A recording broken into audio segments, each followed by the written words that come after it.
my name is Louise and welcome to Adventures with Yarn. This is my mainly knitting and crochet podcast in which I talk mainly about knitting and crochet, sometimes some other crafts too.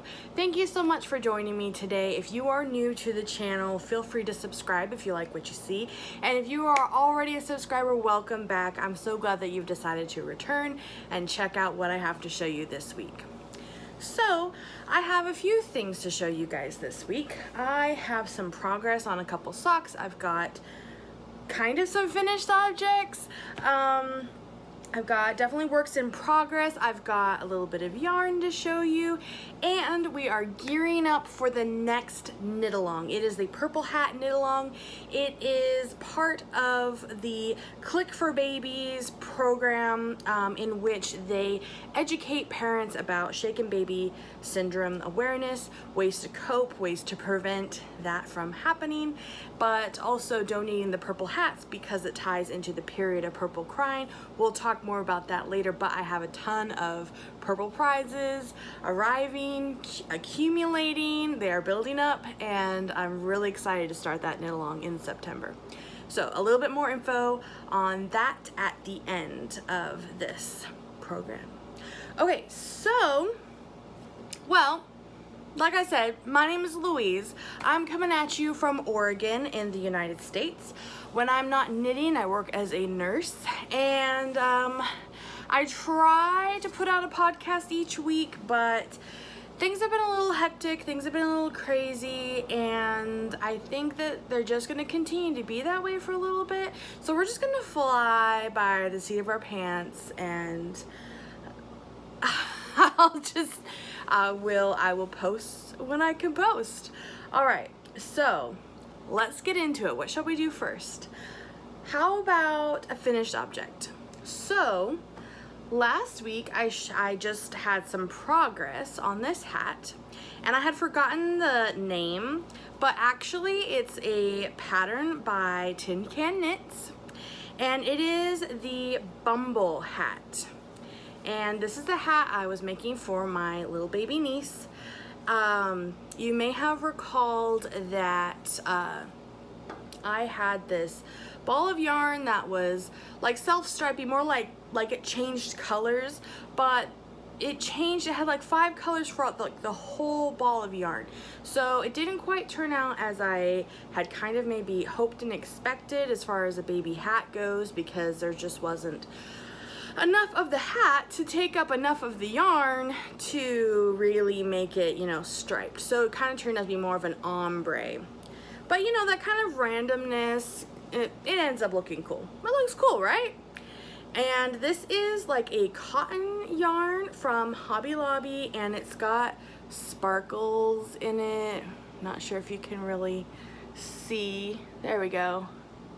So it's sparkly, it's soft, it's pink, it fades to a lighter pink, more, not really fades, it changes to a lighter pink, and then we've got the little pom-pom on top there.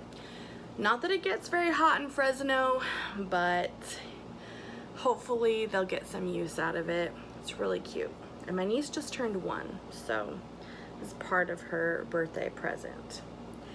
I started making another hat, the same pattern with the same yarn, except in a larger size. So I have a friend that is having a baby, and you may have recalled the flax sweater I made that it wasn't like perfect. I kind of messed up the garter panel on this sweater. Anyways, the friend, and you guys had some really encouraging comments about that. The sleeves were not perfect, but I kind of made them work, and I wasn't sure if I should still give it to my friend or if I should hang on to it or what.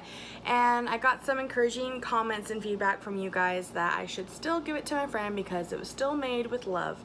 So that's what I'm going to be doing this weekend. And then I thought, well, I should make my friend's older daughter something too, like a big sister present. And you know, why not? How fun.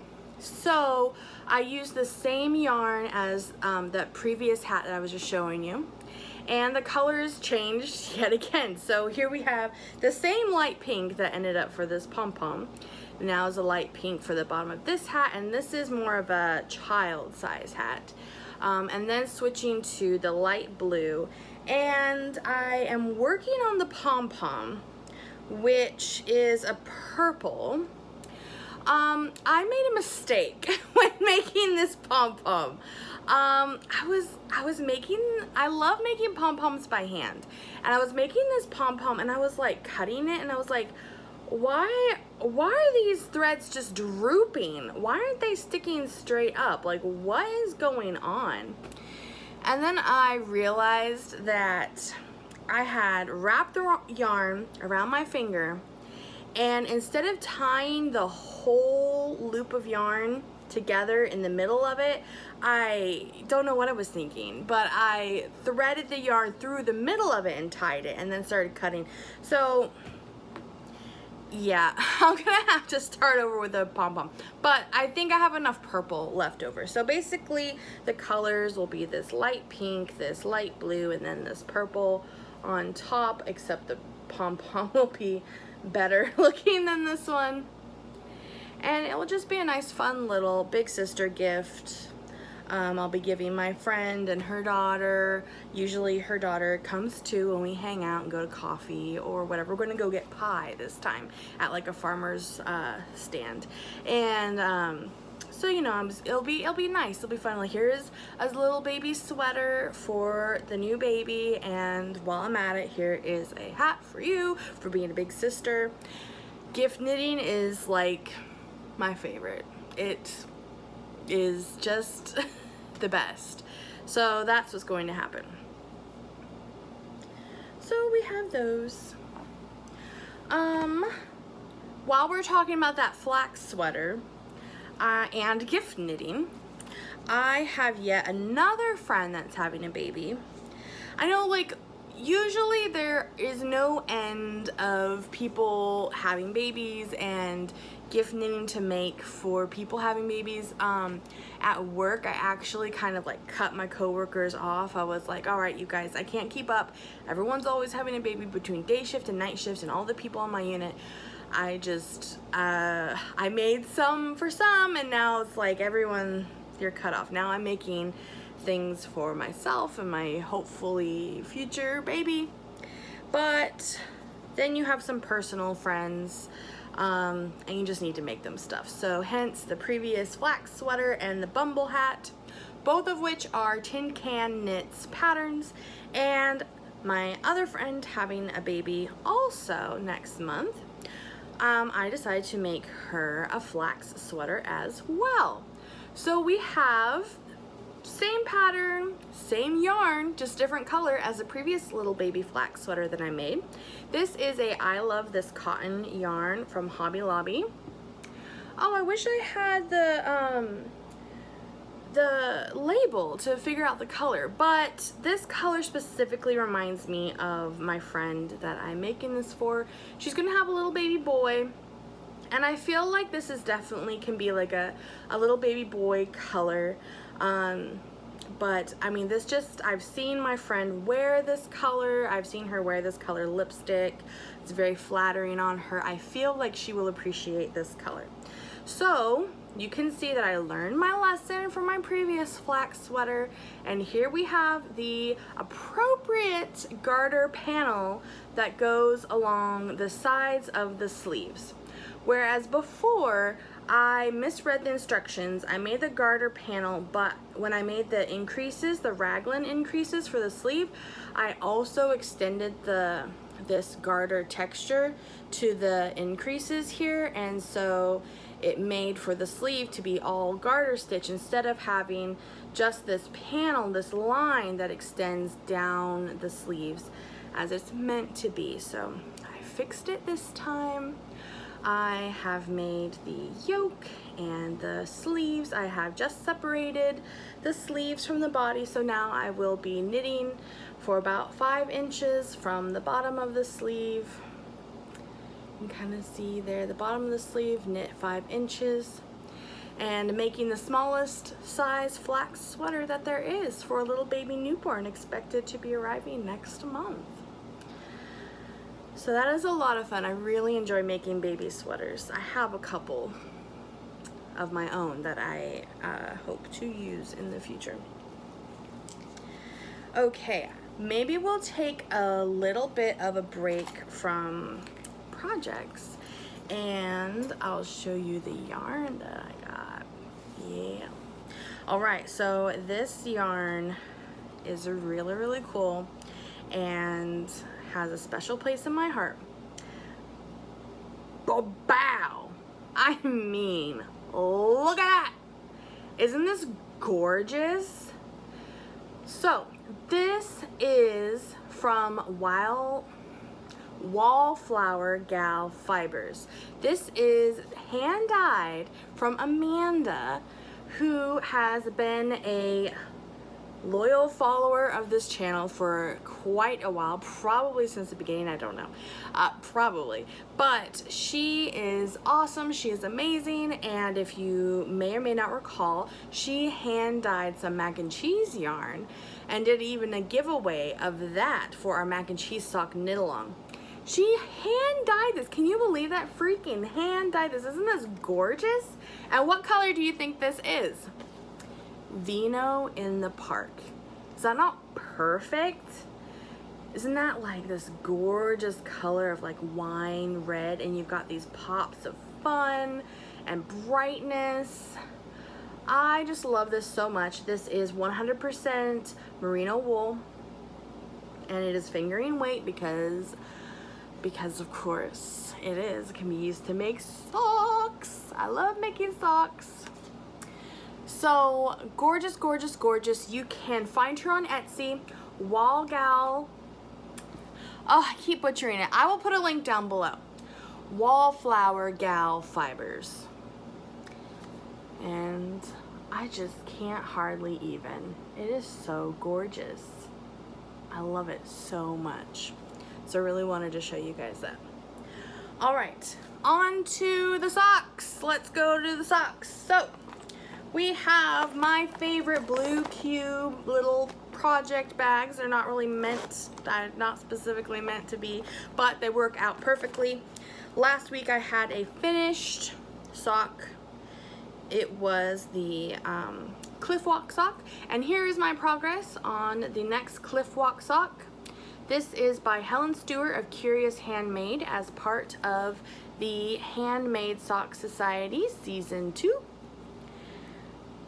This is a very lovely pattern. You can see the leaves or braid or whichever you want to call it there. This is a pattern that I find fairly memorizable. Very, very fun, and especially fun when you can memorize it and you kind of get the pattern and you're like, okay, I can do this. The yarn is called Jade. Here's this lovely, lovely green. I don't know that I would choose this for socks of my own, but these happen to be gift knitting socks for a particular person who likes green, and so how much of a deep, beautiful green can you get than this? I've got my little stitch marker from, which one is this one from? The Clever Clove. We've got this little dinosaur, if you guys can see it. We got this little dinosaur knitting a sweater. I probably should have found one of a little creature knitting a sock, but really cute. And it's green. It's green. So this is really fun pattern. I will link down below if you're interested in the Handmade Sock Society Season 2. It's not too late to join and buy it. It costs a little bit more than 20 American dollars, and you get a total of 6 patterns throughout the year. She released the first one in February. She releases one every other month, and on Ravelry, if you are interested, you can still like look at what everyone else is making of the socks, what yarn they're making, all of the pattern. Same pattern, and all patterns also have like this theme, and the Season 2 theme is the Cornish coastline, and she has really beautiful written material in with the pattern that just really sets the scene, makes you feel like you are on a beach getaway with your knitting, and just gorgeous. I think the other patterns, let's see if I can list them. The other patterns that have been a part of the Handmade Sock Society Season 2 have been the Shell Cottage Socks and the Samphire Socks and the Cliffwalk Socks, and then the most recently released pattern is in here. Last time I showed you the yarn that I was going to use to make the next pattern, and I have balled it up. I don't have a ball winder, so it was not caked up. It's still on my list of things to get, but if you haven't heard the story of why I chose this bubblegum rainbow sprinkles yarn, then you should watch last episode because it's pretty funny. But I specifically chose this yarn for the next pair of socks. I was so eager to cast on these socks.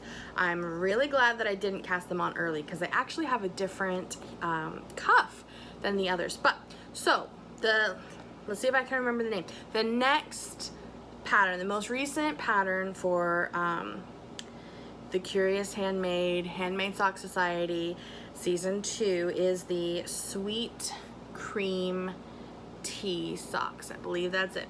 So we have my start here. It is a ribbed cuff instead of the twisted rib cuff, which the other patterns have had. Oh my gosh, this yarn is so soft. If you can tell what's starting to take place here, I really hope that the yarn is not, like the color is not too busy that you won't be able to see much. But there's this really interesting pattern going on here. And there's also, it's a panel on the front with just a knit stitch on the back. But there are 2 lines of little cables up the side. And there's this interesting pattern in the middle, which kind of brings the stitches down into this V shape, and then I'll go over and over. I think once the pattern continues on, it'll be a little bit easier to see. But it's very intriguing. It's a very intriguing pattern because there's a couple stitches that I've never used before. I have knit 2 together. I've probably even knit 3 together before, but I've never knit 4 together, 4 stitches. There is a knit 4 together, and there is a slip, slip, slip, slip knit. So instead of the SSK, slip, slip, knit, you are slipping 4 stitches, and it is a little bit hard. I probably could be better off if I had a different set of needles than the wooden Chowgu little needles I have. Maybe when I'm done with the Cliffwalk Socks and I'll use the aluminum needles, might be a little bit easier. But very intriguing, very interesting, and I was also very intrigued to crack the code and memorize this pattern, which I have. I have figured out the pattern. It's a little tricksy, but I think I got the hang of it after doing this, after 2 repeats. Let me show you this adorable stitch marker, a little Cosmic Brownie by Pitter Patter Polymer. So cute, just to go along with the fun cuteness of the yarn. Love it, love it. All right, so that is that. Oh, I almost forgot to show you guys. We've got another project, of course. Let me grab it. I would be remiss if I did not show you my progress. If I did not show you my progress on the Night Shift Shawl by Andrea Mallory. Still working on this baby. So this is my Night Shift Shawl. We have the color theme going on here, coffee with the hipster, which is basically different shades of brown and some teal. Having a lot of fun with this. I just love all the different colors, all the shifting, hence the night shift, all the shifting from one pattern, one color pattern to the next. So much fun. the progress gets smaller and smaller because the shawl gets longer and longer. So it's going to take me more time to knit across. This is a asymmetrical triangle, and it's even getting a bit too big for the needles I have it on, so there's a little bunching up here. But this is used with bargain yarn out of my stash. I love this pattern as a stash buster. Very, very fun, very, very easily memorizable. I'll still keep on working on this. This will be a Christmas present as well. So working, chugging along on my night shift shawl. Okay, so let's take this time to talk about the Purple Hat knit along. Let me get my notes here. So the month of September is going to be our Purple Hat knit along. We're going to start September 1st. We're going to end on the last day of September. What we are going to do is we are going to knit or crochet purple baby hats. And I'm going to tell you how we're going to enter. You are going to go to my new website, which we've had some issues but should now be open to the public. It is adventureswithyarn.com. Go to that website. It is set up to be like a social media for crafters, and there are groups, kind of like on Ravelry, there are groups that you can join. So you're going to want to go find the groups, look up me, Adventures with Yarn, join the group after you've signed in, made your profile. You can put like pictures of yourself and pictures of your projects. You can send friend requests to people. There's all kinds of really fun, cool stuff on this website. But you want to join my group so that you can join this Purple Hat knit along. What we're going to do is I'm going to set up a thread in which you can post pictures of your purple hats that you make. And for each purple hat that you make is going to be like a raffle ticket in a way. Each purple hat is an entry ticket. I have a ton of purple prizes, and at the end of September, we're going to raffle off these prizes. So you could win more than one prize, and I hope you do win more than one prize, but as many purple hats as you submit, those will be as many chances as you will have to win. I have a lot of really cool stuff. I have purple project bags, I have purple yarn, I have purple pins, I have lots of super, super cute purple stuff. And also, the first place that I will showcase those purple prizes will also be on the website adventureswithyarn.com, so you don't want to miss it. Keep an eye out for that. If you want to get a head start and start knitting and crocheting your purple hats, go for it. Feel free, do it. I myself personally, I like to take the month of September, I pause my knitting, and that is when I make my purple hats. Now, the reason we make purple hats is because there is a organization called Click for Babies, and they educate parents about the period of purple crying.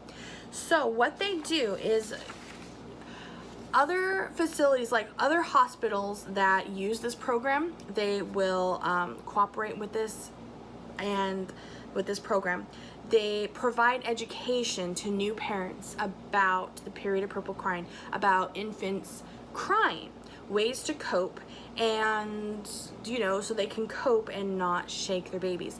One of the leading ways that children are abused is because of being shaken due to parents' frustration with them crying. So these cooperating hospitals and facilities, they will teach these parents about the period of purple crying, teach them that this is normal, this is expected, this is what you can do to, help yourself deal with the stress. They teach them that, they show them a video, they give them written information, and if they have enough, they will also give them a donated purple hat that people like you and me have made so that they could be donated and given for this very, very reason.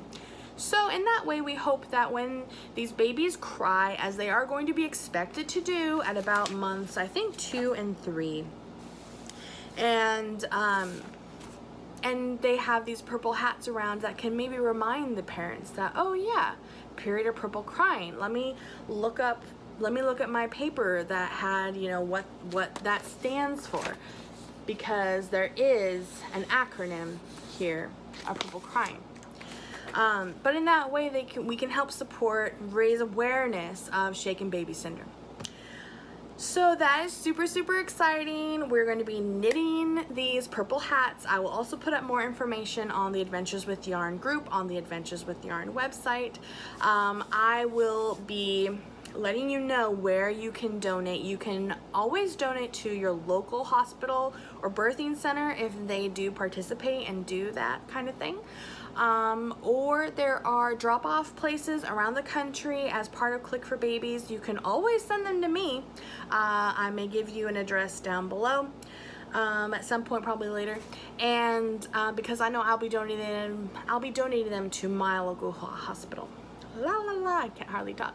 I'll be donating them to my local hospital at which I work. Now, I don't work in the baby department, but I do work in the hospital, so it's really nice. It's a really nice way to connect with your community and to know that you are a part of something bigger and special. So, shall we go over real quick? I've got a little bit more time. The letters of period of purple crying. The letters in purple, P, the first P of purple means, and this is the period of purple crying. We also start by saying the word period means that there's a beginning and an end. There's a beginning of this period and an end. But the first P for purple stands for peak of crying. Your baby may cry more each week, the most in month 2, then less in months 3 through 5. So this is really letting parents know this is expected, and this is when it's expected, and this is when it's expected to taper down. That baby should not be crying as much in months 3 through 5. U is for unexpected. Crying can come and go and you don't know why. So I mean, it sounds really nice to just know, that it's going to just happen and you're not going to know why. R is for resist soothing. Your baby may not stop crying no matter what you try. I mean, that sounds really frustrating, but it's going to happen. The second P is for pain-like face. A crying baby may look like they are in pain, even when they are not. L is for long-lasting. Crying can last as much as 5 hours a day or more. Ooh, wow. E is for evening. Your baby may cry more in the late afternoon and evening. So, a lot of good information. I'm going to put the link down below for Click for Babies and the period of purple crying. So you can look at it yourself, so you can know more, have more information. This is also a great talking point. You know, make your purple hats for all of September. Tell people why you're making purple hats. Invite people to join too. We're gonna have purple prizes, and we're gonna be donating all these purple hats. So it's gonna be awesome. There are also some guidelines to these hats. We prefer that we don't have any like accessories on the hat, so no tassels that can, you know, get wrapped around a baby's neck, no buttons that could fall off and be choked on, things like that. The organization does also want to remind people that the parents that pick out the donated hats have given feedback in the past about not having enough purple baby hats for boys. So they do ask that if you are making some that look traditionally feminine, that you balance that out with some traditionally looking masculine hats. I feel so funny saying, I mean, these are babies, but I just like to make what I would think I would like to put on my little baby boy or girl. So we've reached the end of my content for this week. I just want to throw in a little bit of extra personal stuff, so you don't have to stick around for this if you don't want to. But I know in my last episode I mentioned that my husband and I were taking further steps in our fertility journey. I've mentioned before little bits and pieces about this. I mean, I don't want to make it the emphasis of my channel, but in a way, I made this channel to cheer me up because of this fertility journey that I'm on, that me and my husband are on, with all of its emotional ups and downs. It's been 3 years. that we've been trying to have a baby. We've got both male and female factor infertility. I had to have surgery to get rid of a large cyst that we found, and that was only several months ago, so it had been there all this time, you know, and we didn't know about it. And then we were deciding to move on to IUI, which is artificial, it's intrauterine insemination. So I was super excited. I was super stoked. I had my ovulation kit at home. I was testing myself to see when I would ovulate. It so happened that I tested positive for ovulation on a Saturday, and the clinic that was offering this IUI to me is not open on the weekends, and I was under some impression, I guess, that they would make something happen, or, you know, something, but it was not to be, and it was such a roller coaster. I woke up super stoked that I tested positive for ovulation. I said, you know, this is the day, here we go, we've been waiting for this, planning on this. I chose not to travel and go to my niece's first birthday because of this, because I wanted to stay in town for when I did ovulate, and then call and then have the doctor on call, not even my doctor, the doctor on call, kind of just tell me, nope. I was about to say, sorry, nope. I don't even think she said sorry. She just was like, no, this doesn't happen on the weekends. You can try Monday morning. I was like, Monday morning? That's 48 hours from when I tested positive for ovulation, and the goal is to come in and have the insemination within 12 hours of ovulation, 24 at the max. So I was very, very let down, very, very, very upset. I guess in some ways you could, you know, some ways, you know, you think you get what you pay for. And this was our local clinic, our local OBGYN clinic, instead of an actual like fertility center. So I decided, you know, okay, I'm ready to go on to the even next steps, to be referred to an actual fertility center, where that is actually their main focus and their main goal. And so yeah, so the referral's being put in. It's gonna be a journey. It's definitely, my husband and I may need to make some changes in our lives in order to be able to afford this. The state of Oregon is one of the states in America that does not require insurance companies to cover fertility treatments, and so a lot of the fertility treatments and options will not be covered. We'll have to pay for them out of pocket. So yeah, also speaking of making life changes, I was offered a second job helping teach nursing students, which is another passion of mine, helping others and teaching, and especially nursing.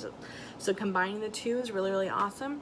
So things are gonna be a little different, definitely staying busy, but you know, I still have to knit. I still have to knit for my own sanity, so you'll still see me on here. You'll still see me around, but I could definitely use any prayers you guys want to send my way, any good vibes, anything like that. Really, really appreciated. All right, you guys, that is it for today. Thank you so much for watching. If you like what you see, hit that thumbs up button. Feel free to subscribe if you haven't already. And I'm so glad and so thankful that you guys are here to listen to me just blab on about this stuff. All right, you guys, I hope you have a good week, and I'll see you next time. Bye.